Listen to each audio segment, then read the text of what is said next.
भगवान के साथ होने पर मिलते हैं यह 8 संकेत। वैसे तो सुख दुख लाभ हानि यश अपयश जीवन के हिस्से हैं और यह सब तो आते जाते ही रहते हैं। लेकिन कुछ लोग अपने जीवन में इतने निराश हो जाते हैं कि उन्हें लगता है भगवान को उनकी कोई परवाह नहीं है। कुछ लोग यह तक सोचने लगते हैं कि भगवान है भी या नहीं। लेकिन हम आपको इस वीडियो के माध्यम ऐसे 8 संकेत बताने जा रहे हैं जिनके बारे में हमारे शास्त्रों में बताया गया है। और ऐसे संकेतों का मिलना इस बात का साक्षी है कि भगवान आपसे प्रेम करते हैं। वीडियो को ध्यान से और अंत तक जरूर सुनें। दरअसल भगवान अपना प्रेम सभी को अलग अलग रूपों में दिखाते हैं। भागवत में वर्णन आता है कि पांडवों की माता कुंती भगवान से विपत्ति मांगती हैं। महारानी कुंती श्री कृष्ण से कहती हैं कि जब जब हम पर विपत्ति आई तब तक आप हमें बचाने के लिए उपस्थित थे, लेकिन जब आपने हमें हमारा राज्य वापस जितवा दिया तो आप द्वारका जा रहे हैं। इससे अच्छा तो विपत्ति ही हमें दीजिए ताकि आपका साथ हमें प्राप्त होता रहे। भगवान किसी को सुख देते हैं तो किसी को दुख देते हैं।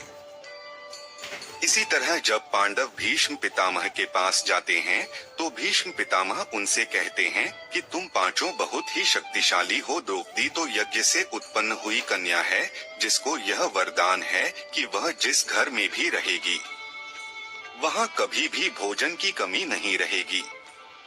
फिर भी तुम लोगों को इतना दुख देखने को मिला, तुम्हारा राज्य छीन लिया गया और तुम्हें अन्याय से वन में भेज दिया गया। तुम्हें जलाकर मारने की कोशिश की गई और ना जाने क्या क्या षड्यंत्र तुम्हारे साथ किया गया। भगवान की लीला भगवान ही जाने, ना जाने भगवान अपना प्रेम किसको किस रूप में दिखाते हैं। लेकिन कुछ भगवान के भक्त यह नहीं समझ पाते कि दुख भी भगवान की ही देन है और वह निराश हो जाते हैं। उन्हें यह शंका होने लगती है कि क्या भगवान को उनकी परवाह है।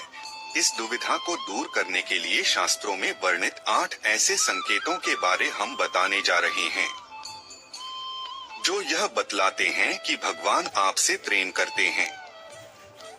पहला संकेत है कि अगर ईश्वर आपसे प्रेम करते हैं तो आप जो कुछ भी करेंगे उसमें विफलता मिलेगी। आपको यह सुनकर अजीब जरूर लगेगा, लेकिन भगवान का साथ जिनको मिलता है उन्हें विफलता जरूर मिलती है।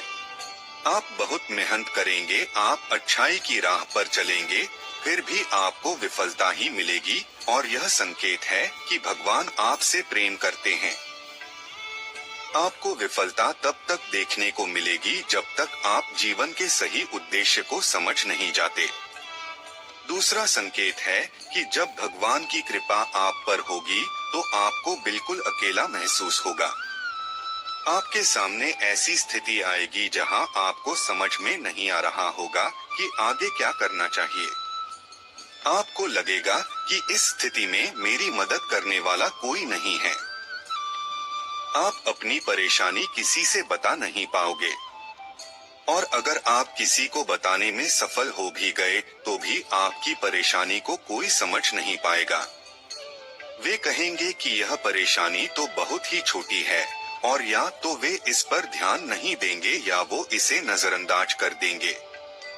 तीसरा संकेत यह है कि भगवान की कृपा होने पर आपको दुख मिलेगा और आपको लगने लगेगा कि अब हमारे जीवन में इससे बुरा क्या हो सकता है। आप दुख की चरम सीमा को महसूस करेंगे। उदाहरण के तौर पर आप देख सकते हैं कि महान संतों के जीवन में क्या क्या घटित हुआ। जब आपके जीवन में बड़े बड़े दुख आने लगेंगे तो आपके मन में वैराग्य उत्पन्न हो जाएगा और आपका मन भौतिक सुखों से आगे बढ़कर भगवान को जानने के प्रयास में लग जाएगा। मनुष्य को इस समय हताश नहीं होना चाहिए, क्योंकि यह दुख ही उनके मन में ईश्वर के प्रति प्रेम विकसित करने में सहायक होगा। यह उन्हें इस बात का एहसास कराएगा कि यह संसार दुखालय है और भगवान को प्राप्त करने में ही सार है। चौथा संकेत है कि भगवान की कृपा होने पर आपकी सारी उम्मीदें टूट जाएंगी और ऐसा होने पर आपके अंदर एक नई ही खोज शुरू होगी। ऐसी खोज जिसमें आप अपनी कमियों को जानेंगे और अपनी विफलता का कारण ढूंढ लेंगे। आप खुद से सवाल करना शुरू कर देंगे और यही सवाल आपको अपने आप से जुड़ने में मदद करेंगे। यह जुड़ाव ही आपके जीवन में एक नया बदलाव लाता है।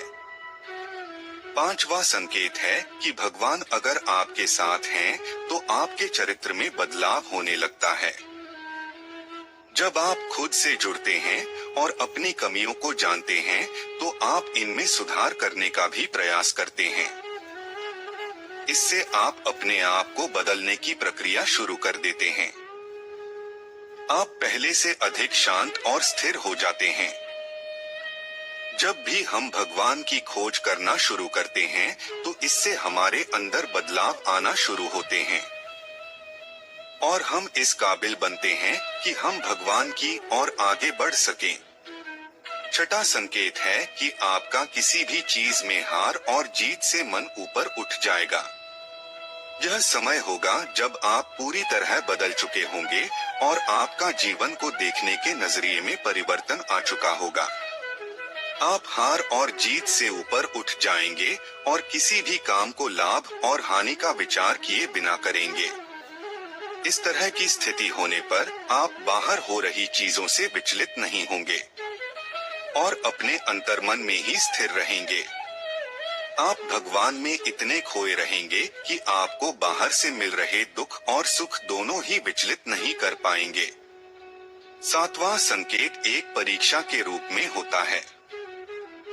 जब आप भगवान की भक्ति में संलग्न हो जाते हैं, तो आपके जीवन में एक ऐसी स्थिति आती है जिसमें हर चीज आपको सहज ही प्राप्त होने लगती है। सातवें संकेत में आपके पास सारे ऐश्वर्य अपने आप ही आने लगते हैं और आपको उसमें आसक्त होने से बचना होता है। आपको सारी चीजें जो संसार में प्राप्त करना मुश्किल है, जैसे कि धन, ऐश्वर्य, मोक्ष इत्यादि सहज ही प्राप्त होने लगते हैं। ऐसे में आपकी परीक्षा होती है कि आप इन चीजों से आसक्त ना हो और आपका मन भगवान में ही लगा रहे। अगर आप इस परीक्षा को पास कर जाते हैं, तो आप आठवें संकेत की ओर बढ़ते हैं। आठवें संकेत में आप भगवान से मिल सकते हैं और उनसे बात कर सकते हैं, जैसे कि आप एक आम आदमी से इस वक्त करते हैं। इस संकेत के मिलने के बाद आपके मन में जरा भी संशय नहीं रह जाएगा कि भगवान आपके साथ हैं या नहीं, क्योंकि आप हर समय भगवान के साथ रहेंगे। यह थे विभिन्न शास्त्रों में दिए गए कुछ संकेत।